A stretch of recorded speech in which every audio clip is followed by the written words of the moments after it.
पपई दारात नसावी, संतती व संपत्तीचे नुकसान होते.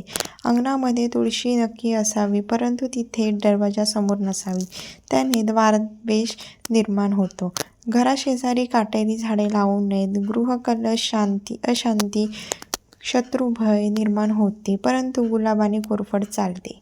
कोरफड घराच्या उत्तर दिशेस असावी. गुलाब आणि कोरफड ही दोन रोपटी वाईट शक्तीपासून घराचे संरक्षण करतात, अशी मान्यता आहे. ज्या झाडातून चीक निघतो अशी झाडे घराभोवती लावू नयेत. पिंपळाचे झाड शक्यतो घराजवळ नसावे.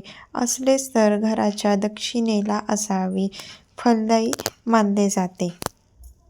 पिंपळ घराच्या पश्चिम दिशेला असेल तर सर्व प्रकारच्या वाईट वृत्तीपासून घराचे संरक्षण करतो. ज्यांना मूलबाळ होत नाही त्यांनी अस्पृश्य प्रदक्षिणा म्हणजेच पिंपळाच्या झाडाला प्रदक्षिणा घालाव्यात. वास्तुशास्त्रामध्ये शमीचे रोपटे अत्यंत शुभ मानले जाते. शमीच्या रोपट्याची पूजा केल्याने आयुष्य, आरोग्य व ऐश्वर्य वाढते. मनातील इच्छा लवकर पूर्ण होतात. घराच्या आग्नेय दिशेस लाल फूल येणारी झाडे लावू नयेत. त्याने अनेक त्रास वाढतात. घराभोवती काटेरी कुंपण असू नये. घराची बाग उत्तरेस किंवा पूर्वेस असावी. जाण्याचे कारंजे ईशान्य किंवा पूर्व दिशेस किंवा उत्तरेस असावे. घराच्या भिंतीवर वेली जाऊ देऊ नयेत. ज्या घराभोवती केळी, बोर, बांबूळ, म्हाळुंग ही झाडे असतात त्या घराची प्रगती खंडते. घरासभोवती कडुलिंब लावल्यास घरातील व्यक्तींचे आरोग्य चांगले राहते. वायू प्रदूषणापासून बचाव होतो. घराभोवती रक्तचंदन आणि गुंजेचे झाड लावणे खूप शुभ मानले जाते. याने घरात सकारात्मक ऊर्जा म्हणजेच पॉझिटिव्ह एनर्जी प्रवेश करते. नागवेल व पांढरा चाफा ही झाडे घरासमोर अवश्य असावीत. या झाडाजवळ बसून साधना केली तर मन प्रसन्न होते. घराच्या आवारात नारळाचे झाड लावणे अत्यंत शुभ मानले जाते. नारळाचे झाड लावण्यासाठी पश्चिम आणि दक्षिण या दिशा शुभ समजल्या जातात.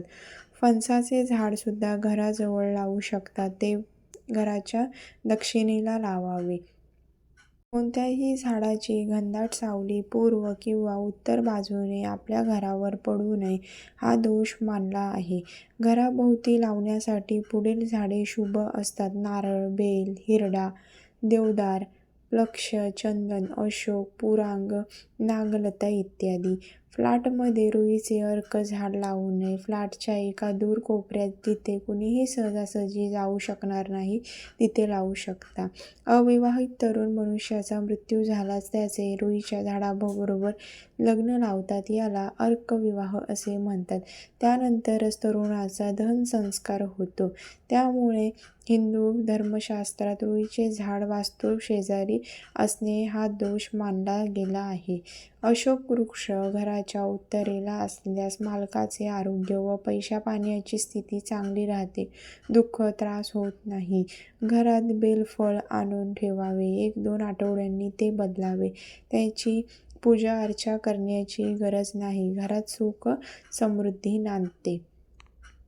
घराभोवतालची झाडे शक्यतो माघ व भाद्रपद या महिन्यात, पुर्ववसू, अनुराधा, हास्य, उत्तरा फाल्गुनी, उत्तरायणपाशा, स्वाती आणि श्रवण या नक्षावर्ती कापावी.